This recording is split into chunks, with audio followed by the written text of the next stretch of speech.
ഒരു കാര്യം സ്പെസിഫിക്കലി ചോദിച്ചോട്ടെ. ശ്രീലങ്കയ്ക്ക് 18 വയസ്സിന് മുമ്പാണ് പോകുന്നതല്ലേ പറയുന്നത്. പിന്നെ അവിടെ പോയിട്ട് ഒരു ബിസിനസ് സെറ്റ് ചെയ്തു, ഇപ്പൊ റെസ്റ്റോറന്റ് സെറ്റ് ചെയ്തു, ഇത് തല്ലി തകർക്കപ്പെടണു എന്നൊക്കെ പറയുന്നുണ്ടല്ലോ. തല്ലി തകർക്കെന്ന് പറഞ്ഞു കഴിഞ്ഞാൽ അവിടുത്തെ ആൾക്കാരെല്ലാം കൂടെ കൂടി നമ്മൾ ഇന്ത്യക്കാരനായതിന്റെ പേരിൽ തല്ലി തകർക്കെന്ന് പറഞ്ഞാൽ ഞാൻ റെസ്റ്റോറന്റ് അടിച്ച് പൊളിച്ച് നശിപ്പിച്ചു നല്ല ഉദ്ദേശിച്ച് നമ്മുടെ കച്ചവടം അങ്ങ് നശിപ്പിച്ചു കളഞ്ഞു, ആ ഒരു രീതി.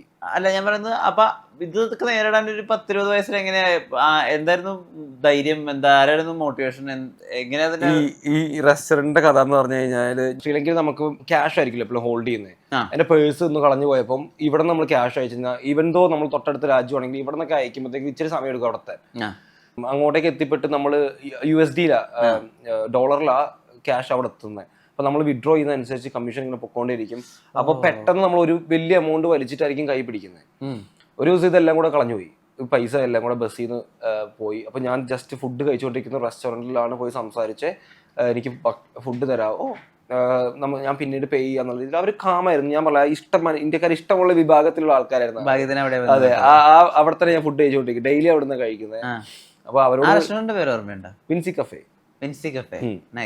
അപ്പം അവിടെ പോയി അവരോട് സംസാരിച്ചു, അവർ ഓക്കെ ആണ്, ഫുഡ് തരാം, നോ മാറ്റർ. പിന്നെ അവർ ക്ലോസ് ഡൗൺ ചെയ്യുമായിരുന്നു പെട്ടെന്ന് തന്നെ.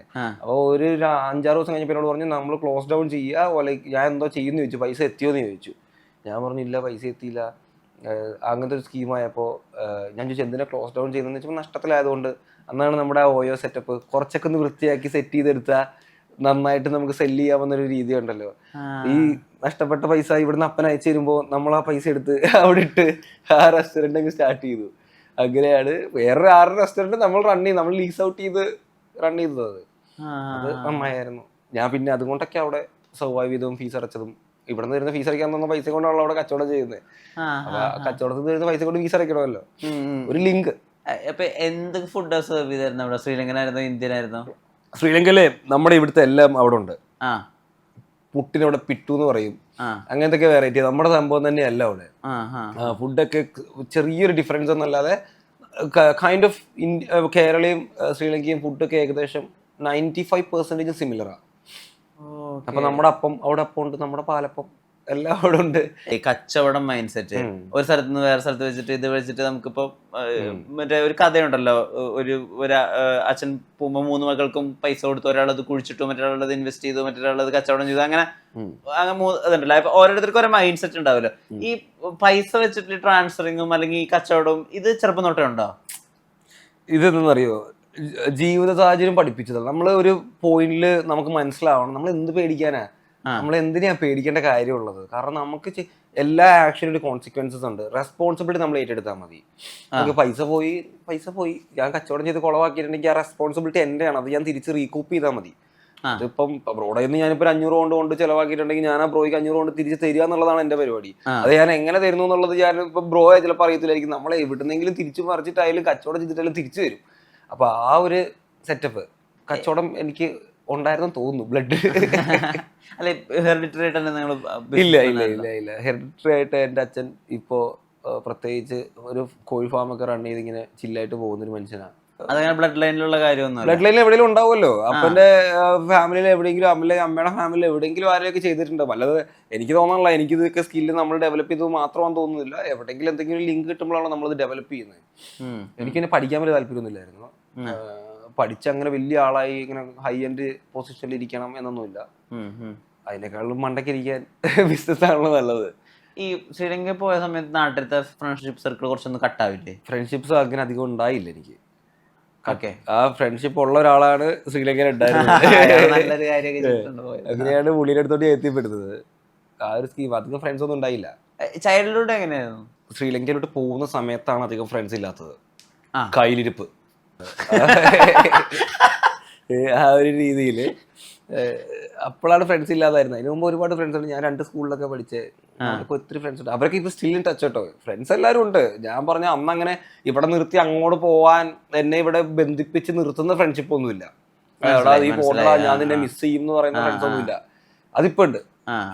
ഇപ്പോഴും ഞാൻ ഭയങ്കര ലിമിറ്റഡാ എത്ര ഫ്രണ്ട്സ് ഉണ്ടെന്നുള്ള കാര്യത്തില്. എന്നെ അവിടെ നിന്ന് ഇവിടെ നിലക്ക് ബ്രോ ഇനി എപ്പോഴും കാണുകയാണെങ്കിൽ ആ എന്റെ വണ്ടിക്കകത്ത് ഇരിക്കുന്ന ഫ്രണ്ട്സാണ് ഫ്രണ്ട്സ്. UK-ന്ന് ഞാൻ ഇങ്ങോട്ട് പോകുന്നപ്പോൾ ആ ഫ്രണ്ട്സ് എൻ്റെ കൂടെ വന്നിട്ടുണ്ട്. ഞങ്ങളിപ്പോ തിരിച്ചു പോകുമ്പോഴും അവരെൻ്റെ കൂടെ തിരിച്ചു കയറും. അതാണ് ഫ്രണ്ട്സ്. അത് നമുക്ക് വേണമെങ്കിൽ വിരലെണ്ണാം. അത്രേ ഉള്ളൂ, വളരെ കുറച്ച് ആൾക്കാരേ ഉള്ളൂ. ചില്ലൻ കാം. ലാസ്റ്റ് ബെഞ്ചർ ആയിരുന്നോ, മിഡിൽ ബെഞ്ചർ ആയിരുന്നോ, ഫ്രണ്ട്? ഞാനോ ബാക്ക് ബെഞ്ചർ. എന്താ ഡൗട്ട്? നമ്മളെ ബ്രോ അങ്ങനൊന്നും ഇല്ല, നമ്മള് പാസ്സായ പോരെ. നമ്മുടെ എഡ്യൂക്കേഷൻ സിസ്റ്റത്തിൽ വലിയൊരു ഫോൾട്ട് ഉണ്ട്. നമ്മളെ എഡ്യൂക്കേഷൻ സിസ്റ്റത്തിൽ ആരും പൈസ ഉണ്ടാക്കാൻ പഠിപ്പിക്കത്തില്ല. പൈസ ഉണ്ടാക്കുന്ന ഒരാളുടെ അടിയിൽ എങ്ങനെ വർക്ക് ചെയ്യാനാണ് പഠിപ്പിക്കുന്നത്. ഈവൻ ദോ ഇപ്പം നമ്മള് +1 +2 സയൻസും കൊമേഴ്സും, ഞാൻ കൊമേഴ്സ് ആയിരുന്നു, ഈ കൊമേഴ്സ് എടുത്തു കഴിഞ്ഞാൽ ബിസിനസ് സ്റ്റഡീസും കാര്യങ്ങളൊക്കെ ഉണ്ടല്ലോ. ബിസിനസ് സ്റ്റഡീസും subject how to make money എന്നല്ല, how to work under someone who makes money എന്നാ. ബിഗ് ഡിഫറൻസ് ഉണ്ട് അതിനുള്ളിൽ. അപ്പം അതിൽ നിന്നൊന്നും നമ്മളൊന്നും പ്രത്യേകിച്ച് ഗ്രാസ്പ് ചെയ്തിട്ടില്ല. അപ്പം നമ്മുടെ എഡ്യൂക്കേഷൻ സിസ്റ്റം കുറച്ചും കൂടെ ഒന്ന് സെറ്റപ്പ് ചെയ്ത് കഴിഞ്ഞാൽ കുറേ പേർക്ക് കുറേ ഇൻഫർമേഷൻസ് കിട്ടും. നമ്മൾ വെറുതെ കാണപ്പാടം പഠിച്ച് പോകുന്നൊരു ലൈഫല്ലേ നമുക്ക്. ഞാൻ പറയട്ടെ, ഈ ക്രെഡിറ്റും ഡെബിറ്റും എന്താന്ന് പോലും എനിക്ക് അറിയത്തില്ലായിരുന്നു പഠിച്ചുകൊണ്ടിരിക്കുന്ന ഒരു സമയത്ത്. ഈ റിയൽ ലൈഫ് വന്നപ്പോൾ ബാങ്ക് അക്കൗണ്ട് ഒക്കെ ഓപ്പൺ ചെയ്യുമ്പോൾ ബാങ്ക് അക്കൗണ്ടിലോട്ട് ഡെബിറ്റ് ആണോ വരുന്നത്, ഇപ്പോൾ പൈസ വന്നു കഴിഞ്ഞാൽ ക്രെഡിറ്റർ ആണെന്ന് കാണിക്കുന്നത്.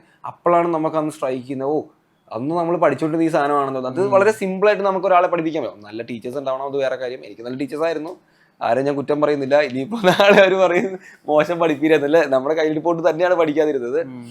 ബട്ട് കുറെ കൂടെ റിയൽ ലൈഫായിട്ട് അഡാപ്റ്റ് ചെയ്ത കാര്യങ്ങൾ പഠിപ്പിച്ചിരുന്നെങ്കിൽ നമ്മുടെ ആൾക്കാരൊക്കെ ഒരുപാട് മുന്നോട്ടെത്തിയേനെ. നമ്മുടെ എഡ്യൂക്കേഷൻ സിസ്റ്റത്തിൽ വലിയ ഫോൾട്ട് ഉണ്ട്. Shout out to the education system. അത് അങ്ങനെയാണ്. നമ്മുടെ സ്കൂളിലൊക്കെ പഠിക്കുന്ന സമയത്ത് നമുക്കൊരു ഇൻക്ലിനേഷൻ ഉണ്ടാവുമല്ലോ, ആർട്സ് ഉണ്ടായിരിക്കും, സ്പോർട്സ് ഉണ്ടായിരിക്കും, അത് ചിലപ്പോൾ കുറച്ചുകൂടി ലിറ്റററി സൈഡിലൊക്കെ നമുക്ക് വേറെ എന്തെങ്കിലുമൊക്കെ ചെയ്യാൻ പറ്റും, എഴുത്തുണ്ടായിരിക്കും. അൻവിന് എവിടെയാണ് തന്നിരുന്നത്? പ്രത്യേകിച്ച് കഴിവൊന്നുമില്ല, കുറച്ച് വരയ്ക്കുമായിരുന്നു. സ്പോർട്സിൽ ഇപ്പൊ എന്താ ജാവൽ എറിയുമായിരുന്നു. ജാവലിൻ ത്രോയ്ക്ക് ഞാനിവിടെ അവിടെ ഇവിടെയൊക്കെ പോയി മത്സരിച്ചിട്ടൊക്കെ ഉണ്ട് ആ ഒരു സമയത്ത്. അതല്ലാണ്ട് നമുക്ക് അങ്ങനെ പ്രത്യേകിച്ച് കഴിവൊന്നുമില്ല. നമ്മൾ വെറുതെ കഴിവുള്ള പിള്ളേരെ നോക്കി നിൽക്കുക എന്നുള്ളത്, അതാണ് നമ്മുടെ കഴിവ്. ഒരാളെ ഇങ്ങനെ നോക്കി നിൽക്കാലോ, സ്പോർട്സ് ആയാലും ആർട്സ് ആയാലും അവർക്ക് കഴിവുണ്ട്, ആ ഒരു രീതി. അല്ലാണ്ട് എനിക്ക് പ്രത്യേകിച്ച് കഴിവൊന്നും ഉണ്ടായില്ല. അത് ഞാൻ പറയാൻ മടിയൊന്നുമില്ല എനിക്ക്. നമുക്കില്ലാത്ത കാര്യം നമുക്കില്ലെന്ന് പറഞ്ഞാൽ പോരെ. പക്ഷേ ഈ ആളുകളായിട്ട് സംസാരിച്ചിട്ട് ബിസിനസ് ഡീലായാലും അത് ക്രാക്ക് ചെയ്യാനും, അല്ലെങ്കിൽ ഇപ്പോൾ നമ്മളൊരു സ്ഥലത്തേക്ക് പോകുമ്പോഴായാലും ശരി, നമ്മൾ അവരുടെ കൂടെ നിലനിന്ന് അവർക്കൊരു ഫീൽ ഉണ്ടാക്കാനുള്ള ഒരു കഴിവുണ്ടല്ലോ അൻവിന്. അത് സെയിൽസ് എനിക്ക് ഈസിയാ.